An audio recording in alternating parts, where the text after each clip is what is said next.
मैं GSL पांडे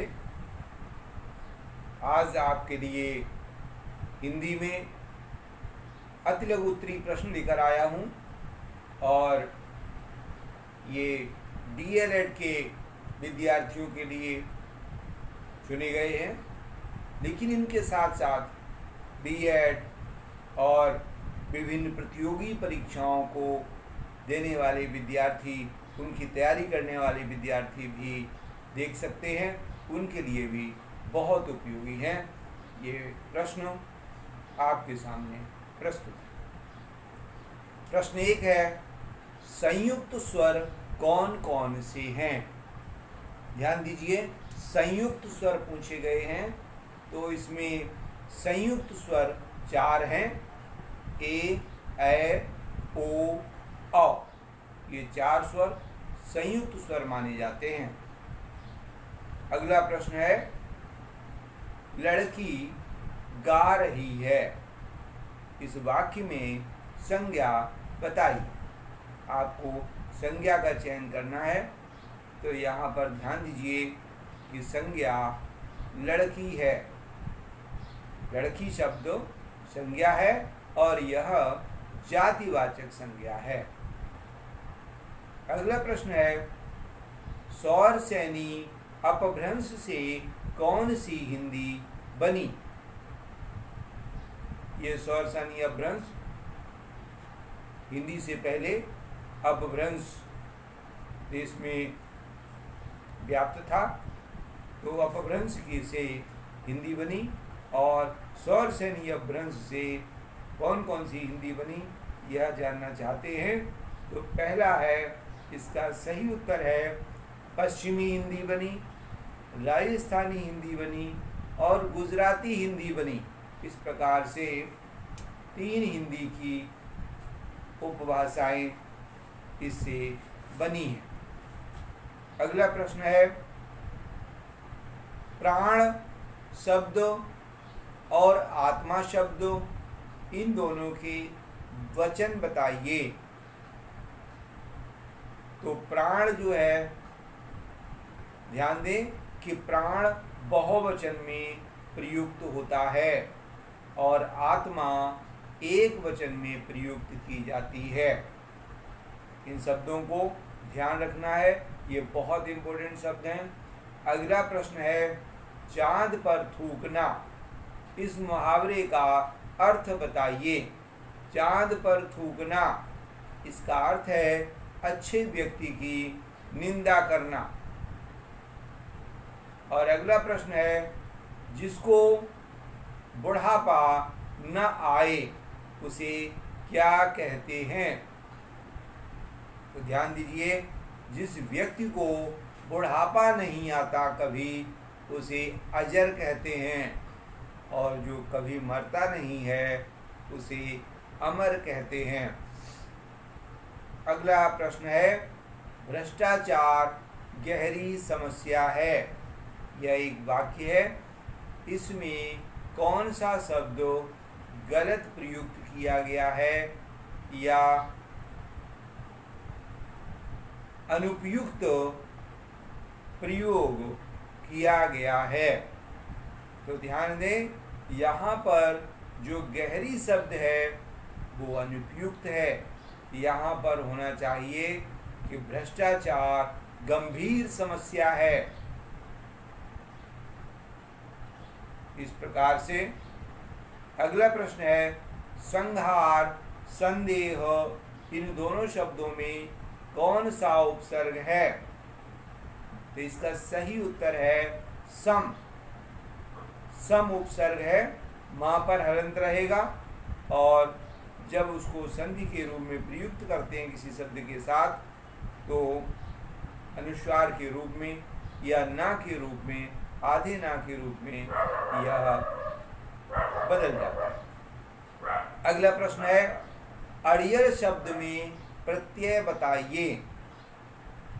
अड़ियल, तो प्रत्यय शब्द शब्द के अंत में जोड़े जाते हैं, पीछे से जोड़े जाते हैं। इसमें इयल शब्द प्रत्यय है, यह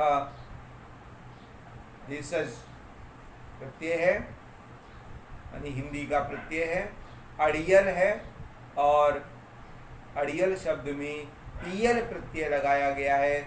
इसी तरह से दूसरा शब्द बन सकता है नारियल। इसी प्रकार अगला प्रश्न है, नीद, पीठ, भाई और मोर शब्दों में तत्सम शब्द बताइए। इन चारों शब्दों को ध्यान से देखिए, नीद, पीठ, भाई और मोर। तो इसका सही उत्तर है कि इनमें से कोई भी शब्द तत्सम नहीं है, सभी शब्द तद्भव हैं। तो तत्सम इनके होंगे, नींद का तत्सम निद्रा, पीठ का पृष्ठ, भाई का भ्रातृ और मोर का तत्सम होता है मयूर। अगला प्रश्न है 11वां, अधमरा शब्द में समास बताइए। तो ध्यान दीजिए, अधमरा शब्द में कर्मधारय समास है। कर्मधारय समास को विशेषण विशेष्य भी कहते हैं। इसमें पहला शब्द विशेषण होता है, तो अध यहाँ पर विशेषण के रूप में प्रयुक्त किया गया है। अध का मतलब होता है आधा। अगला प्रश्न है, घर में, कविता की एक पंक्ति है, घर में लाशें, बाहर लाशें, जनपद पर सड़ती हैं लाशें। इसमें इस पंक्ति में रस बताना है, रस का चुनाव करना है। घर में लाशें, बाहर लाशें, जनपथ पर सड़ती हैं लाशें, इसमें से रस का चुनाव करना है। तो ध्यान दीजिए, यह बीभत्स रस यहाँ पर है, क्योंकि दृश्य बहुत घृणित है, जहाँ पर इसका निर्वेद, वो जुगुप्सा इसका स्थायी भाव होता है बीभत्स रस का। और अगला प्रश्न है, सिय मुख उपमा किमि करें चंद बापुरु रंग। इस पंक्ति में अलंकार बताना है। सिय मुख उपमा किमि करें चंद बापुरु रंग को। तो ध्यान दीजिए, इसमें व्यतिरेक अलंकार है, जहाँ पर उपमेय को बहुत बढ़ा चढ़ाकर प्रस्तुत किया जाता है, जिससे उपमान छोटा पड़ जाता है, इसलिए वहाँ व्यतिरेक अलंकार होता है। 14, प्रश्न 14, सातों दीपन के अवनीपति हार रहे जिय में जब जाने। यह एक पंक्ति है काव्य की, और इसमें छंद बताना है कि यह किस छंद की पंक्ति है। सातहु दीपन के अवनीपति हारि रहे जिय में जब जाने। तो ध्यान दें कि यहाँ पर सवैया छंद है, और सवैया छंद की पहचान होती है 7 भगण और 2 गुरु के क्रम से आते हैं। 7 भगण और 2 गुरु, इस प्रकार यह एक जो सवैया छंद होता है वाणिक छंद के अंतर्गत आता है। और अगला प्रश्न आपके लिए है, पाठ्य पुस्तक के गुण बताइए। पाठ्य पुस्तक आप सबने पढ़ी होगी, उसके गुण बताने हैं। पाठ्य पुस्तक में अनेक गुण होते हैं, इसीलिए पाठ्य पुस्तक का चुनाव बहुत सोच समझ करके विद्वानों के द्वारा, बोर्ड के द्वारा और सरकारों के द्वारा किया जाता है। इससे अनेक लाभ होते हैं। कुछ लाभ आपके सम्मुख हैं। सबसे पहला है समय की बचत। अध्यापक और छात्र दोनों के समय की बचत होती है।